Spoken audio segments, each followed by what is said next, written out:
یہ جو حرام پیسہ ہے نا، چاہے وہ رشوت کا ہو چاہے وہ سود کا ہو، اس میں ایک بہت بڑی نحوست ہے۔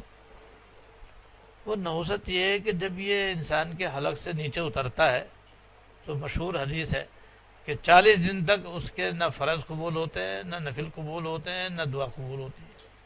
40 دن تک نہ فرض نماز قبول ہوتی ہے، نہ نفل عبادت قبول ہوتی ہے، نہ ہی دعا قبول ہوتی ہے۔ جبکہ 3 آدمیوں کی دعا کی قبولیت کے اندر حدیث میں آیا کوئی شک نہیں ہے۔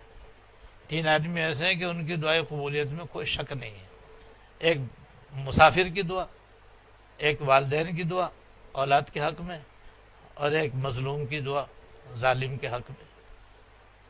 لیکن مسلم شریف ہی کی حدیث میں اور روایت میں یہ ہے کہ ایک آدمی لمبے سفر پر ہے، اور سفر کے لمبا ہونے کی وجہ سے اس کے کپڑے بھی غبار آلود ہو گئے، اور سر کے بال بھی اس کے بکھر گئے ہیں، اور پھر وہ اسی حالت میں وہ دعا کرتا ہے، یا رب یا رب یا رب کہتا ہے وہ، اور حال یہ ہے کہ اس کا کھانا بھی حرام، اس کا پہننا بھی حرام، اس کا پہننا بھی حرام۔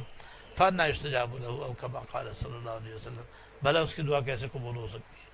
تو ایک طرف تو یہ کہ 3 آدمیوں کی دعا قبول ہونے میں کوئی شک نہیں ہے، دوسری طرف حرام کھانے کی یہ نحوست ہے کہ باوجود شک نہ ہونے کے اس کی دعا قبول نہیں ہوگی، اس لیے کہ حرام کھانا دعا کی قبولیت کے اندر رکاوٹ ہے۔ ایک تو یہ ہے، اور دوسرا بڑا نقصان اس کے اندر یہ ہوتا ہے، اللہ بچائے دعا حرام کھانے سے، کہ حرام کھانے کے بعد انسان کے دل میں بجائے نیک جذبات کے اور خیالات کے گندے گندے خیالات پیدا ہوتے ہیں۔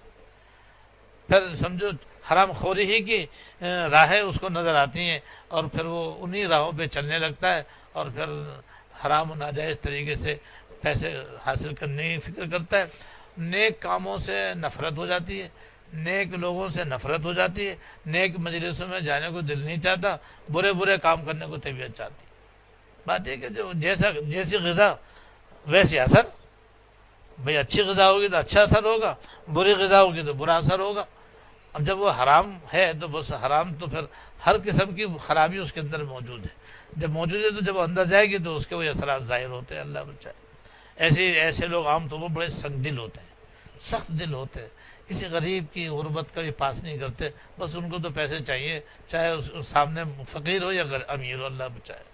اب رحم دلی، شفقت، نرمی، محبت، اور یہ چیزیں پیدا ہوتی ہیں حلال سے۔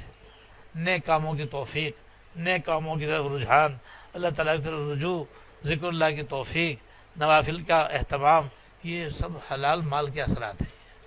جب حلال کھانا پینا ہوگا تو پھر یہ اثرات آئیں گے، اور جب حرام کھانا پینا ہوگا تو دوسرے قسم کے اثرات آئیں گے۔ اس لیے ہمیں چاہیے کہ ہم ہر قسم کے ظاہری اور باطنی گناہوں سے بچائیں، اپنے آپ کو بچائیں، خاص طور سے لعنت والے گناہوں سے اپنے آپ کو بچائیں۔